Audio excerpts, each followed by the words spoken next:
Well, good morning, everyone, and welcome to the first day of the Rare Fair 2022. We have an amazing panel right now that is Keeping the Faith, Exploring the Intersection of Rare Disease and Faith. And joining us today, I have two really dynamic people.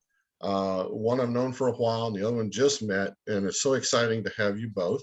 I want to introduce to you Becky Sansbury. She has a master's in divinity, specializes in crisis care for individuals and organizations.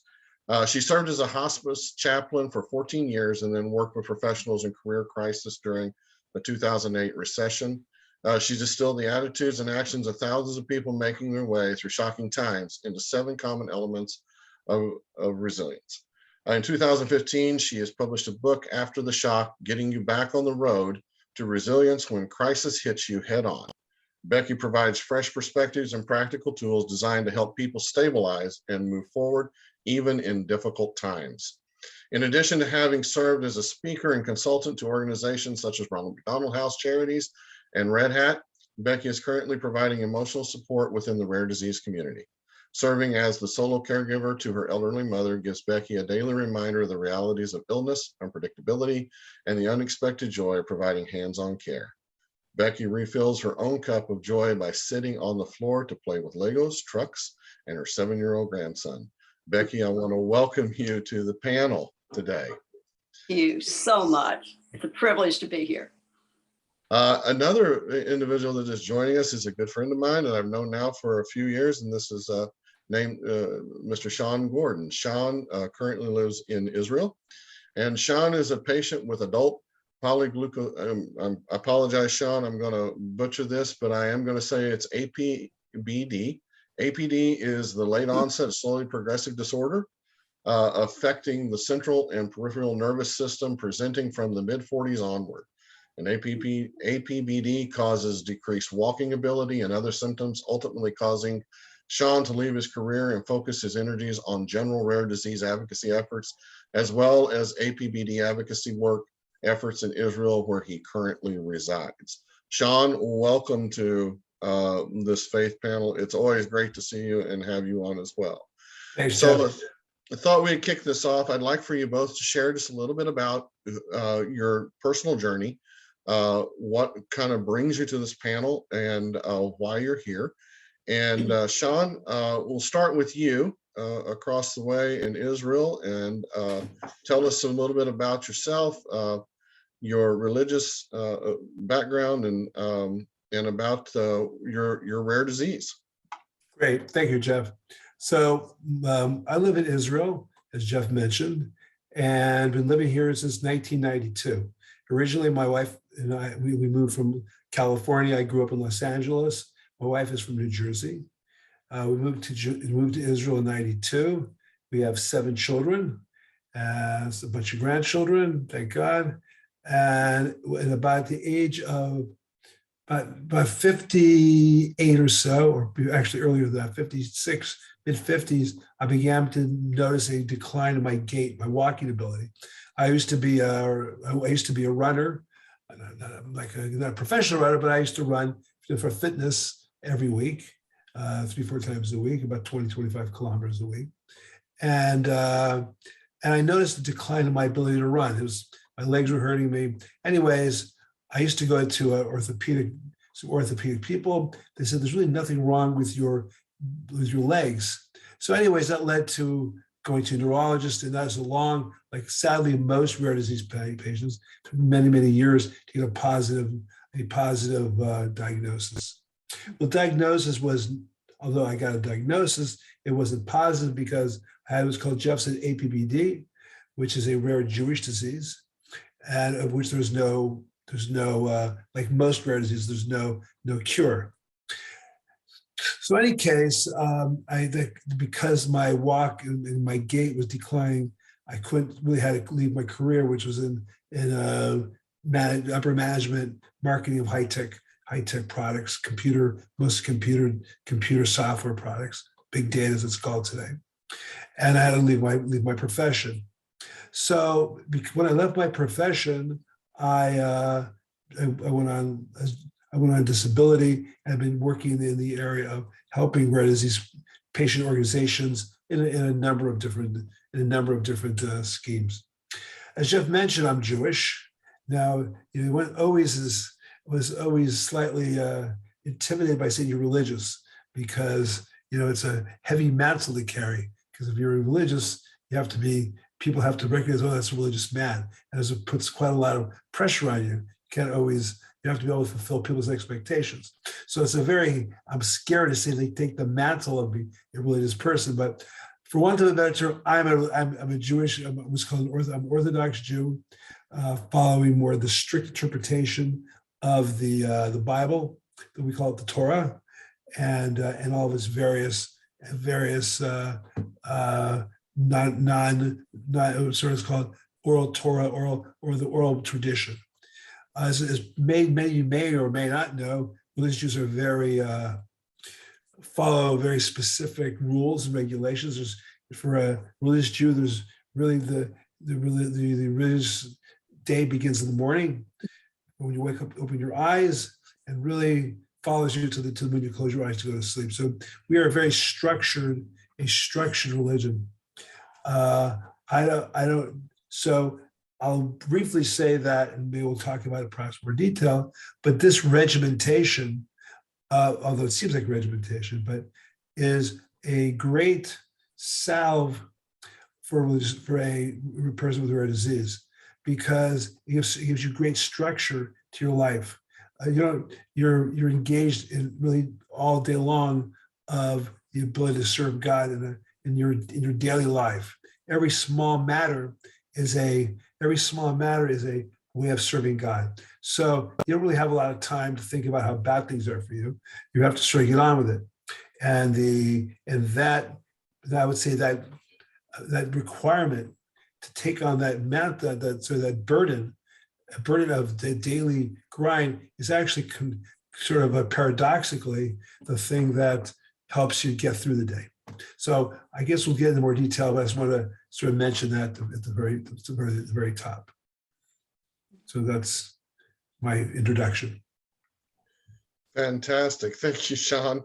It's always good to hear a refresh and to share. So thank you very much. Becky, take it away. Thank you so much, both Sean and Jeff. Wow, what a story to come to follow. You touched my heart in many ways already, Sean. My journey into rare disease began when I didn't even know there was such a thing. It began with a headache and a small red dot on the forehead of my 33-year-old husband. We went through what seemed to us an eternity looking for a diagnosis. The rare disease world would find that description laughable because it was within a week. But at that time, my husband was diagnosed with shingles on his face, and it covered the right quadrant of his face terribly and left the rest of his face and his head unscathed. We were in the metro Washington, D.C. area of the United States, so access to good medical care. He was being treated by a neurologist, by a skilled ophthalmologist, and we thought we had been through the worst with his excruciating pain, physical pain, the fear we had. Our children were 4 and 1 years old at the time, and we were new to that area. This, in deference to your work, Sean, this was way pre-internet, at least for us. This was in the mid-1980s. What happened was not just the shingles itself, but was what made the situation rare. Robert was treated and seemed to be getting better, then regressed, began having mental situations that did not fit his personality, was seen again by the neurologist, was told that he had had a very mild stroke because the infection, which was in the blood passageways, had affected his brain. But the worst had happened, he would recover, he would be fine. And so we chugged in and out of this time frame with help from family, with help from our congregation, My husband was a pastor. I was in the music ministry area, and there was tremendous support, even while there was a time of confusion. And then it hit. The neurologist had apparently not prescribed antibiotics that were strong enough to kill the infection. And Robert ended up having a massive stroke, which basically fried the circuitry of his whole right frontal cortex. And overnight, his entire left side of his body was paralyzed. And even more so, his personality, not his intelligence, but his personality became similar to a 2 or 3 year old. He was admitted to Johns Hopkins University, and we were told, according to the CDC and tracking at that time, that strokes of this magnitude caused by shingles not treated on the head, not treated properly, were indeed highly rare, and that he was one of 2 in the United States at that time that had that response to a severe head shingles infection. I had no idea what to do other than to try to muddle my way through. I was very fortunate that my parents were able to take our daughters and just care for them for over 2 months, while I saw Robert through a month of care at Johns Hopkins, and then another couple of months in intense rehab. What I found out then about myself and then about the faith community was the precursor for what would be a lifelong unfolding in being with people and being within myself in times of unexplained trauma, sometimes with answers, sometimes without. I will say that my faith went on a complete roller coaster. I was affirmed by people who were doing their best to reach out in very frightening and confusing circumstances, and others who ran away. I found myself at times drawn intensely to my practice of prayer, and at times wanting nothing to do with it. I felt comforted, I felt abandoned. I searched for answers and found a few and found some missing. But I will say that in the midst of everything, God, as however I perceive God to be, came to me in some likely and in some unlikely messengers, some of them medical, some of them members of the congregation, one of them in the doctor who helped to get my husband admitted to Johns Hopkins. I never met this gentleman. This is pre-HIPAA, so there were things that we could do on behalf of Robert that we can't do today or couldn't do today. But he set something for me that was the best example that I continue to use for myself and others in clarity, in simplicity, and in kindness of communication. He gave me a very simple script to use with Robert's doctor in the small community hospital, where that doctor did not want him transferred to a big hospital, and how to make the process work. He gave me 2 simple sentences, asked me to write them down, to commit them to memory, and to use that simple pattern the next day when I spoke with my husband's doctor, and to maintain a calm and pleasant connection with that doctor. And it worked. What I found over the years is that ultimately, for all of us, we need forms of communication that are not too complicated, that entail some kindness and help us get through confusing circumstances. Little did I know that 30 years later, my younger daughter would have confusing medical situations that took us on a diagnostic odyssey and didn't lead to a true rare disease diagnosis, but led to learning about syndromes that fall out of traditional medical practice and have been confusing at times and have pulled on all of those experiences from 35 years ago. in the middle of that, I spent my professional time of heart and occupation walking alongside folks, primarily in medical situations, as a chaplain. And the role of a chaplain is to have been trained and certified in a faith tradition, but in their professional work to focus on whatever beliefs, whatever is of comfort, whatever is of support to the person going through the crisis, and to find ways to buoy that up and to bring strength and sustenance to that individual based on their personal beliefs. So it has been quite a journey. And I am happy to say that my husband, now my former husband, eventually was able to get the mental, he made an amazing physical recovery and had challenges accepting the mental health challenges, which is what caused our life as a traditional family to come to a close. But like that phoenix rising out of the ashes years later, he did accept help that was extended to him and the treatment that was necessary and put his life back together.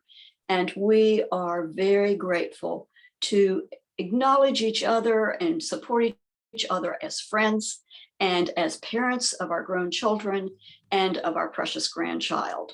And so seeing in that path of an unusual story of redemption in the midst of life circumstances has been a part of what has strengthened me over the years.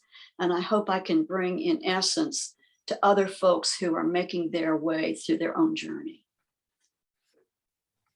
Well, thank you, Becky. Thank you for sharing that incredible story. I think a lot of people, in doing what you do as a chaplain, you see a lot of different people, and you can relate to that.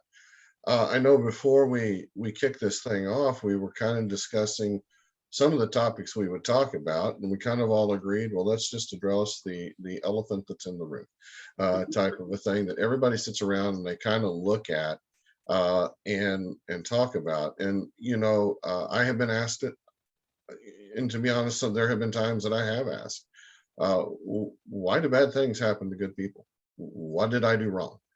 And so often we turn to our faith to determine, God, whatever thing that you may see, universe, as some people would put it. What did I do wrong to have this happen? And when there are no clear answers with it. Sean, in your culture with what the experiences have had, I know we talked about, we don't always have the answers, especially for, young children and seeing them go through. But what do you see? What has been your experience with that very question? Why do bad things happen to good people? Well, that is one of the great mysteries. Unfortunately, there's no, I don't have a real easy answer. I don't have like an off the shelf, can't give you some elixir, take it, swill it down, and bingo, you got the answer. I mean, we Jews we have a very long tradition, is well known. We have millennia of oppression and persecution. And so we've always asked ourselves, why me? Why our people? I mean, certainly my Hebrew name is Zalman. Zalman was a man who lived in Europe just at the beginning of World War II. And he was murdered, not in the camps, but he was murdered my great grandfather. He had in a little farm somewhere in a place called Lithuania. He was in a little farm. He had 10 children. Nobody quite knows how many children. And the local Latvian or Lithuanian Nazis showed up and killed him. Now, what did he do wrong? What did my great aunt do? What did she do wrong? Okay, so this is a perennial question that Jewish people have asked ourselves. So the only answer that we really feels good to us, and this maybe it's difficult to say the answer because or not the answer, that's a proper answer, is because it sounds, how we call it in English, Pollyannish. It sounds like, you're just sort of giving a stupid answer for a question. So I'll give you the answer, that the only answer that we ever can ask ourselves, that there's a purpose to our lives, that is unknown to us, that is massive mosaic that we call the human race. Each of us plays our little role. We sadly don't know our roles. We don't know what our roles are, and to be able to understand it. But at least we have a purpose. If there's no purpose, then you're right. It's freaking awful. Some child of yours, we don't know, but we have to believe. Well, this is our belief, that there's a purpose. That again, this complex mosaic. Sean Gordon's his disease somehow brings us, creates relationships with Jeff and with Becky and other people. I would never met Jeff. I would never met Becky. I would have never done been involved in the things that I do, but for the fact that I have a rare disease. So the only thing that really, we don't have an answer, but all we have is the belief that there's a purpose, and that this, sadly, again, I have it relatively easy. I mean, okay, I don't walk. I mean, the people have it far. Like Becky's husband. I don't know what he did before he had this awful disease, but he was probably watched his life slip through sand through an hourglass. I mean, he had this very productive, very young wife, children, and things were, he had a profession, whatever he was doing, and all of a sudden, wham, he was smacked, laid low by this thing. Okay, I was a bit older, and my wife had had children and some grandchildren by this time. So I mean, our lives are different. But the point I'm making is so Jeff, to answer your question, as a long-winded way of answering it, we believe that there's some purpose, and the people who we know, other religious Jews, also understand that. So they understand. They don't see you as or they should see. Maybe some people do, but I mean, principally should see. But they see all of us as part of this mosaic, and they don't see. They don't. And I'm sorry, Jeff. We're not victims. There's nothing we did wrong. There's not like there's some awful karma floating over my head that, boy, Sean, if you were a great guy in the last life, you would be suffering today. We don't believe that. We don't believe that at all. So it takes, I think, a lot of the guilt away from like, what did I do wrong? A mother and a father can have, what did I do wrong? Why is my poor child suffering so much? It must be something I did wrong. We don't believe that. And I don't think a person should feel that way. So anyways, if you ask me the question, Jeff, that's, I think, what we are in our way of trying to answer that question, is we believe there's a purpose. Do I know the purpose? I absolutely do not know the purpose, but I do know there is one.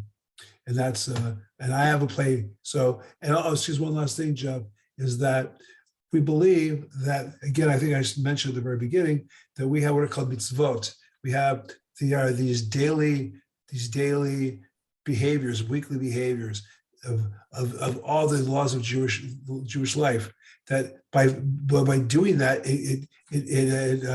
we are able to we're able to connect with God. In our small, we eat a meal, we put our clothes. 1,000 little acts gives our lives meaning. So number one, if you ask me that question, number one, we do these little acts which give meaning to our daily lives. Number two, on a macro level, we believe we're part of this, whatever this long-winded process of life is.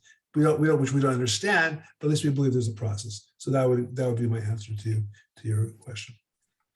Fantastic. I'm going to have a follow-up question for the both of you based upon this conversation. So stay tuned with it. But Becky, how would you, I'm a Stephen minister. We talked about that. Stephen ministers, when you talk about what a chaplain does and a Stephen minister does, very similar in some of the roles. And the fact is that you're not going in to give advice. You're actually going in to say, let me help you find your path to walk. So as a chaplain, you obviously have your own beliefs, but what's been your experience with that question as to why do bad things happen to good people? About as wide as the sea and higher than the heavens. First of all, as Sean is here, representative of his faith in Judaism, and I would suppose, even though I'm here in the broader scope as a chaplain, my faith background is Christian. And I think the most important thing I need to do to set off this part of the conversation is to say that I speak definitely with temerity if I were to speak for the Christian community, because the interpretation and the scope within Christendom ranges from, if you want to use church titles, everywhere from Greek Orthodox, Roman Catholic, to the very free church tradition of, you may reference Pentecostal holiness. And so we have a very, very broad interpretation within the overall title of Christianity of a lot of things, including this core question. And whether we, quote, should or not, there are faith groups who do feel within Christianity that either that this is potentially, whether it's spoken or just inferred, that this is either a punishment or a test, that it may indeed be checking up on our prayer and faith practice, or that of our faith community. And are we all praying enough? Are we all beseeching God the right way? Are we doing the things that we should do? My look at this is that when we go back to that person, Jesus, whom in the Christian community we see as not just a prophet or a good man, but as the Son of God, then to take a look at what this, as best we have the writings from what he taught, what he said, and when he encountered this belief in his community, he was quick to say that this was not because of sin. And so I think coming through his Jewish heritage, carrying that beautiful and important message that these things happen, but it's not because of a sin. And yet, even in saying that, I have to respectfully say that there may be folks listening to this panel whose Christian faith community teaches otherwise. And so I walk with humility on what one person's or one group's interpretation may be that's not my own. With that said, we don't always ask the question, why do good things happen? Perhaps because in those times, we're not as reflective. We are enjoying, we are assuming that, of course, good things will happen to me and mine and those whom I care about. And it is when the difficult and painful things happen that we begin to question. And rightly so, I understand that. But I think it's important to keep in mind. Also, to go to that place of where are those points of light, even within the difficulty? And where is it that God, or whatever term we use, can shine through that fear and that darkness to speak to us, or to allow us, as Sean referenced, in that life of purpose, whether we understand it or not, to be that point of light in the world? I cannot answer, and would not even try to answer, why bad things happen to good people. So we'll put that piece at rest. But I don't think it is unfair to wrestle with the question. I think we've got to wrestle with it, and then to look beyond the initial question to where does this put me in my life purpose, and with those around me, or those whom, just like through this technology, I can suddenly meet. Where does this put us on the pathway together? The old proverb or illustration that in essence we are all blind beggars helping each other find the food is perhaps a part of this journey, so that it does become truly a shared journey, a pilgrimage into life for all of us. I would never, ever have wanted Robert to become ill. But coming out of that, he ended up crafting a very unique and wonderful life. And I did too. And I would never ask that the bad thing happen. But I think the bigger question is, if those bad things do happen, what can I gain from it? And what can I give in the midst and beyond it? And perhaps that's part of the place where we find our courage and our spirit to move forward. And perhaps even in the midst of that, however we sense God within our lives. So, question to both of you, based upon this. I mean, you both shared some really helpful insights, I think, with this. With there has to be a greater purpose with it. When something comes out of it, the old saying too is that when life gives you lemons, make lemonade with it. What can you obtain from it? In every, I have studied and looked at different religions around the world. Something that's interesting about almost every single one of them is that all of us sitting here, or the three of us, we have to have one thing in common. We have to have faith. We have to believe in something that has been handed down through either generations or taught to us, that is either from the Torah or the Bible or other holy books that have come down. So one of the questions which I think that younger generations, and I'll use that term now that I'm older. You're young, Jeff. Oh, Yes. I know, but compared to an avocado, I'm old. That is why bother? Why bother having that faith at all? I mean, we turn to, and then you have that. It's kind of a twofold thing. It said, well, if you have that faith, why turn to the science? Why turn to the doctors to help with that? And I have my own gamut of answers that I could give there. But we do have a generation that is coming up that our scientific, our medical advancements, our scientific advancements, we think that we know a great deal. We probably don't know as much as we think we do, but with the genetic testing, we've mapped a lot of genomes. We're beginning to understand proteins and those various things. So why bother with faith at all?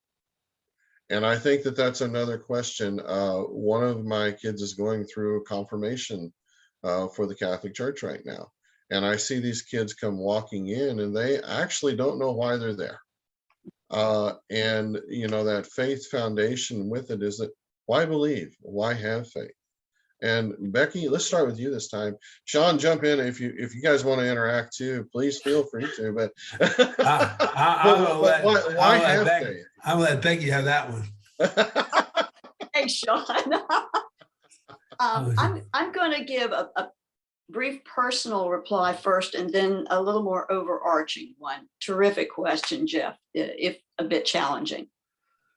When our family was coming apart many years ago, I was sitting in my church, or the church I attended, with my two young daughters, who were by that time, in school, thinking for themselves, etc. I had just begun my work as a hospice chaplain, as the religious person, with all of the credentials and training and blah, blah, blah that goes with it. Personally, I was so estranged from God at that time that I went to church on the Sundays that the girls were with me. We sat in the very back row of the balcony, and I cried through most of the service. My younger daughter, in frustration, looked up at me one day and said, "Mom, if you're just going to sit here and cry, why are we even here?" And what came to me had to be way beyond my understanding. And I looked at her and I said, "We're here because someday it will be good again."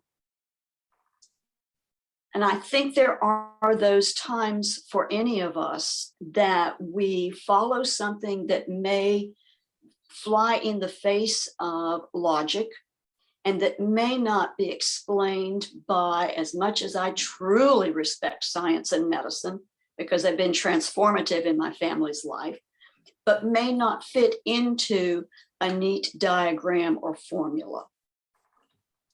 What I then, and I will say that the feeling of faith did eventually return to me, but it was not an overnight push the button. And I can remember sitting by the bedside of hospice patients, and at their request, I would lift a prayer. And at the end of the prayer, they would sometimes, if we were holding hands, or they would take my hand and say, "Oh, that was beautiful," or "That was meaningful," or "That really helped." And I remember one particularly snarky day within myself, fortunately, only within myself, thinking, "Well, sister, I'm sure glad that helped you, because it didn't do a thing for me." And so indeed, there are those times when, as Sean has talked about, we remain steady in the practice of our faith, and then have time to sift and determine where it is in its meaning for us. One of the things that I found over the years in walking with folks is that there are 4 cornerstones of life that help to stabilize us and hopefully move forward beyond just stability. But let's not knock stability. That's a pretty good thing. But those 4 elements are comfort, control, community, and connection to something that is bigger than just ourselves. And I think as we look at our different faith practices, whether it is the quiet internal ones, the acknowledgement of the different parts of life and how they are respective of faith, whether it's within, if we're part of community practice or reading or study, whatever it may be, that in essence, faith can incorporate any or all of those 4. Because it can bring comfort. It may not at the moment, but it can.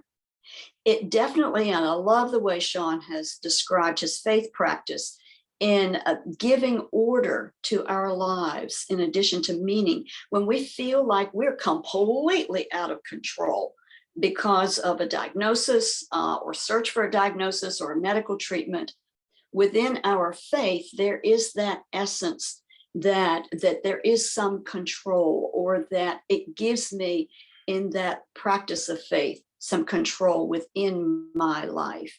Certainly it can involve the community, both immediately physically around us and the greater community of faith and meaning in the world. And then obviously that final one of connection to something that is bigger, more impactful, more longer lasting than what I can do alone. And I'm not responsible for making it happen. And so it doesn't have to be a burden on my shoulders, but it can be that tether of meaning for me that ties me to something that is bigger, long lasting, and will have impact long beyond me. And yet I get to be a part of it. These are the stability points for us, I think, as most human beings.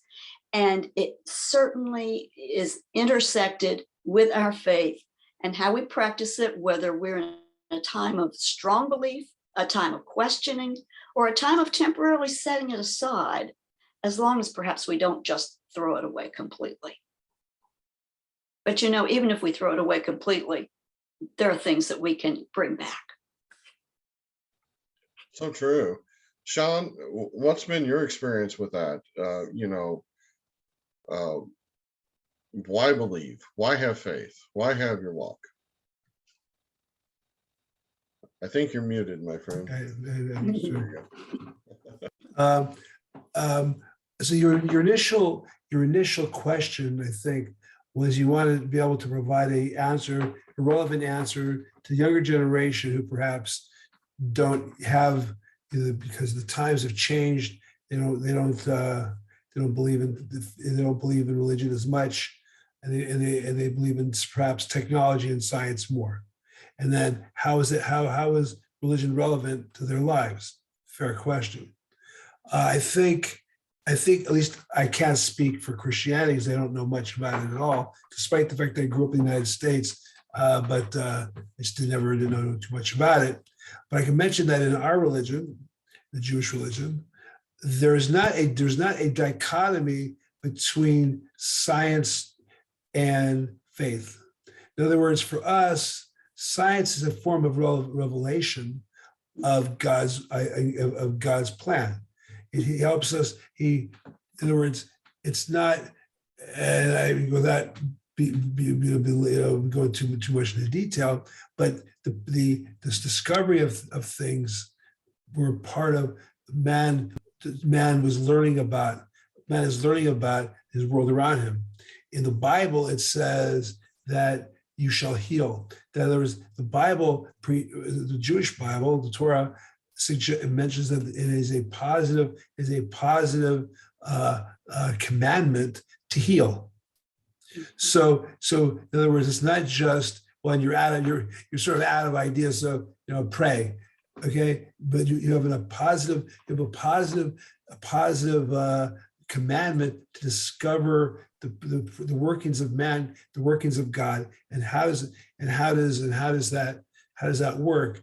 The European world in the 18th century sought to create a sort of a break. They said, well, man is the measure of all things, and therefore faith is left for the stupid people who really can't understand how the world works. We don't believe that. We believe that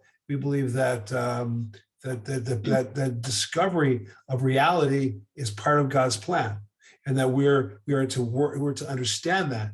We're to understand that, and He's given us these brains and all these things to go ahead and do that. But number two, I think that argument maybe is a theoretical argument, but for people in rare diseases where over 95% of all rare disease have no scientific solution. I give you an example, our disease, okay? Our disease has no cure. So, hopefully, maybe there will be one, but currently there is no cure. And therefore the dichotomy between religion and faith, religion and science is sort of wanting, because, okay, you can believe in science all you like, but number three, the notion of science, again, this is a long conversation, but is itself an empty vessel, because in fact, nobody today knows what science means. So we talk about it. Basically, it's talked about as a way of sort of poo-pooing stupid religious people. We have science. You're stupid, okay? But if you really drill down to and understand that issue, you'll see it's not as exactly open and shut. Lastly, and I think this is what Becky was mentioning, when King David, who wrote Psalms, said that it's the moment when in the depths I will call for you. That's what David said. So it's always, the comment, there are no atheists in foxholes. Now nobody knows. Maybe nobody knows the foxholes anymore. I'm not sure. Maybe that's an ancient. But all of us come to some kind of moment, no matter what we say on our websites and on our Facebook pages. All of us will, especially people with rare diseases, and I think both of you know this, that all of us are confronted a moment where there is no answer. There is no scientific answer. We can say we believe in science, and we love the CDC and all that good stuff. But at the end of the day, many of us don't ever have an answer. But then what do you do? Like when you're in the depths, I call for thee. But then what do you do? So it's that moment when you call out. That's the moment where the science you put to the side. You go, okay, hopefully that works out. Again, I'm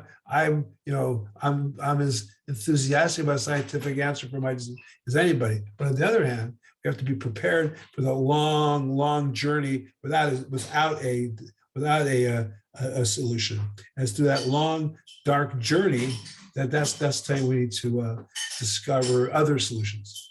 So I think, Jeff, that's how I would answer your young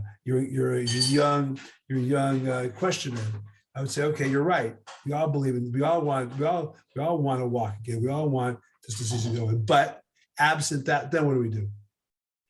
So that would be my my answer to your young questioner.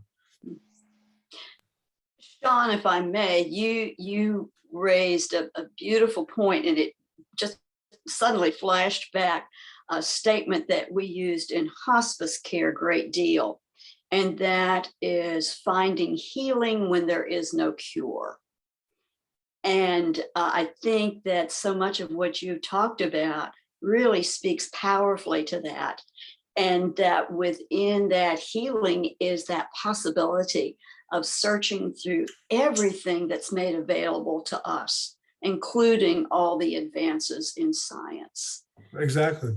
Thank you. Precisely because, again, I think the world has created a false distinction between science.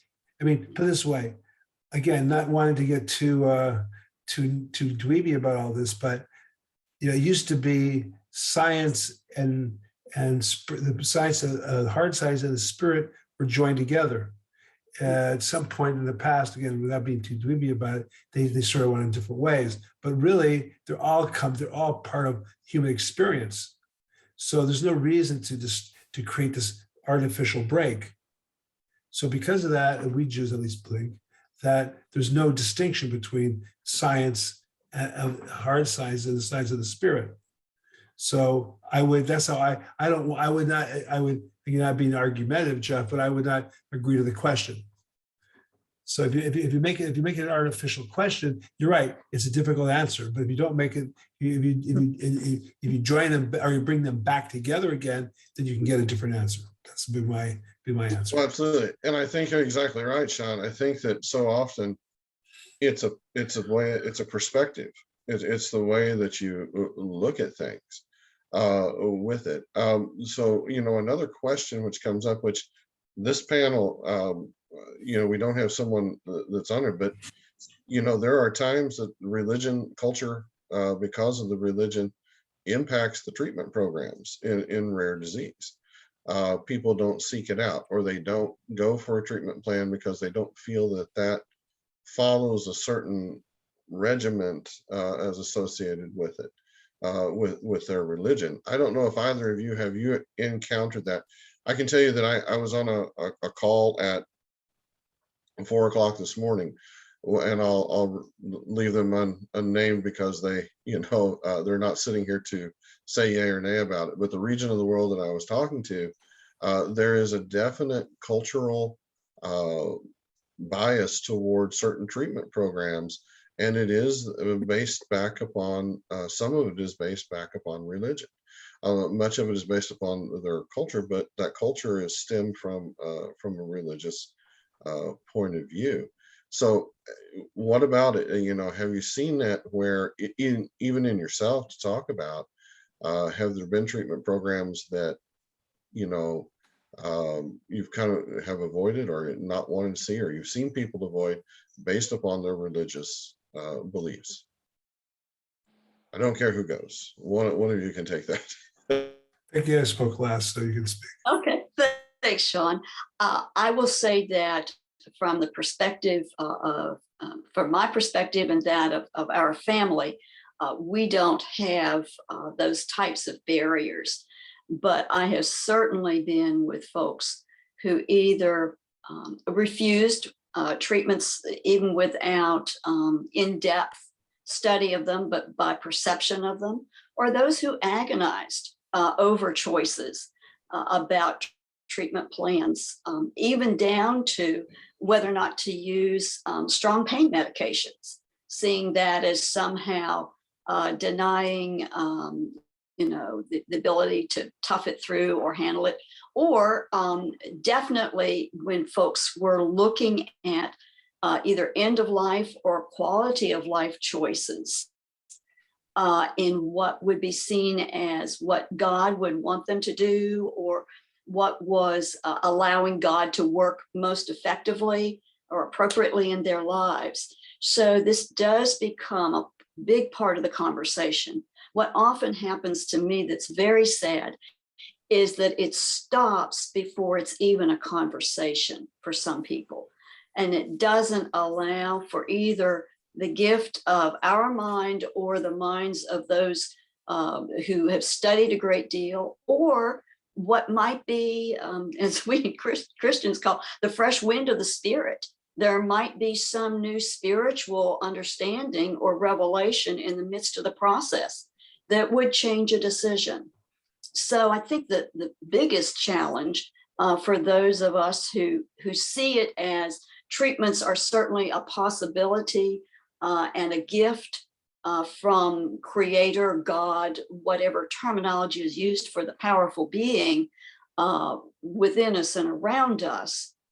And so if we can feel that we are not disrespectful and that we are not being unfaithful by asking the questions, by gathering information, and then seeing where that sits in the light of our personal beliefs, and as you referenced, our cultural beliefs, because I think sometimes it gets a bit murky on what is our faith practice and what's our cultural practice.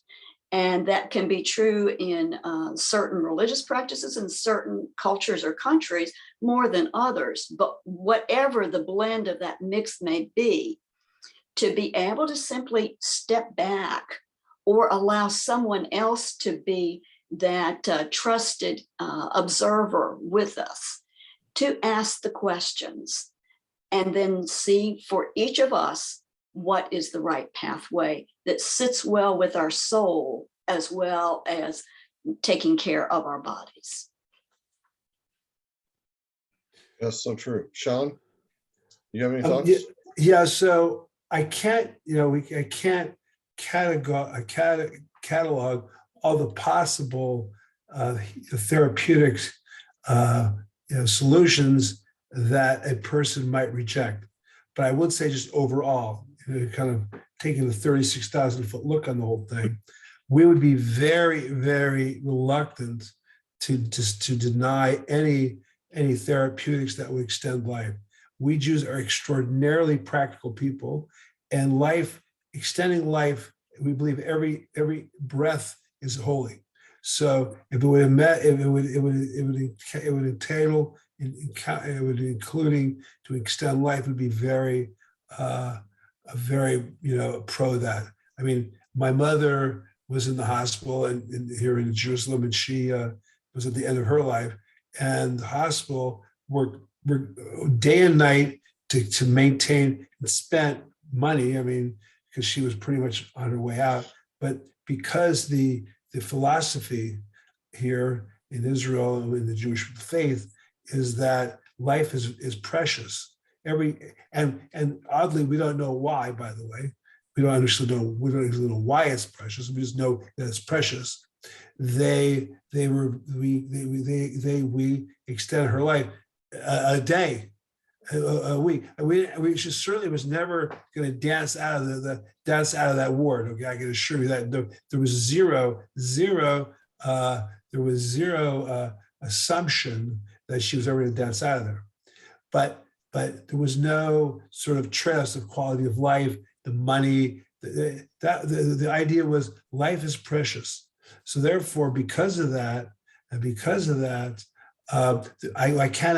can't imagine every possible therapeutic practice. But I'm saying overall, we're not certain, like certain religions, that we would just throw our hands up. No, we don't do that. Okay. Again, I can't say there would be no practice they might do that, but I think in general we'd be reluctant to deny therapeutic practice that would extend life. And again, even I give you an example. It's well known that Jews don't eat pork. That's a common. If it turned out that they had a drug for Sean Gordon that meant I had to eat pork, okay, just for argument's sake, it would be permissible because it saves your life. So it's not that these practices would be off limits. Again, I don't. There may be certain ones I can't. I mean, there may be certain therapeutic practice that would be against the rules. But I'm saying to take the most absurd example, if it helped me, if they give you a pork pill, and the pork pill, whatever it might, okay, I could take it. Okay, so therefore, having said that, we're very practical folk, and we would be reluctant to deny things based upon if it improved our lives. Awesome. So we're almost out of time, but I have one last question. Brief answers. We just have a couple of minutes left. But could each of you, when we've hit all around it and told your personal stories with it, but just kind of reiterate or maybe share that, how does your faith personally comfort you? How does it bring you comfort and in doing it, following it? I spoke last, Kenneth. Becky said. There is a brilliant theologian here at Duke Divinity School named Dr. Kate Bowler. And she's brilliant not only for her study and her teaching, etc., but because as a 40-year-old wife and mother of a small child, she's also dealing with stage 4 cancer. And her writing has helped me to verbalize things, I think, within my own life and what I feel for other people going through these challenging circumstances. And her second book is called No Cure for Being Human. And I think that's where I find myself in both the beauty and sometimes the less than beautiful parts of life and where it intersects with faith. For me, as I've gotten older, and yes, I'm a grandma, the time spent in prayer, the time spent in listening more than talking, particularly to those tender conversations, and the time of seeking, not only seeking ardently places of joy, have become the touchstone and the wellspring within me. We have a colleague in the rare disease community, Effie Park, who has a podcast, Once Upon a Gene. And she, like each of you have, she has a son, Ford, who is dealing with a very serious rare disease. But Effie has chosen to begin and end her podcast every time with a recording of Ford's laughter. And I find that so often as we become weighted down, and I have over the course of my life, I've neglected where are the places of laughter and of joy, almost feeling like I'm being a traitor to the hard parts of life. And so I guess where all of this, Jeff, has really brought my personal faith back into focus is not only wrestling with the tough parts of life, but now being a focused seeker of those places of joy. And within that, part of it is my faith. And so my closing comment actually is a word of blessing that comes not from my wisdom, but from a gentleman that I enjoy and relish his writing, Eric Bond. And so I'm going to take a moment because I want to read his exact words.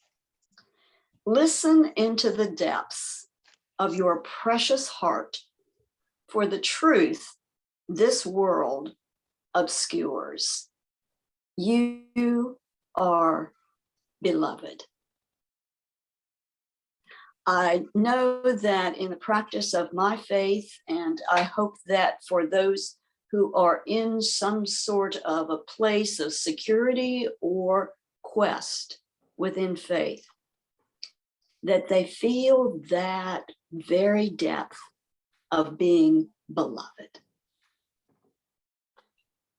Sean, how does your faith personally comfort you?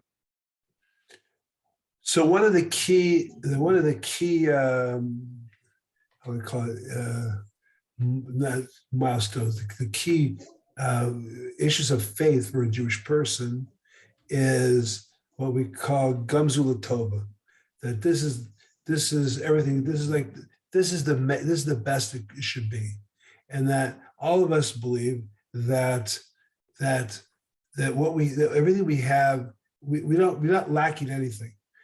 That's sort of a key element of faith. We're not lacking anything. It seems like we're lacking.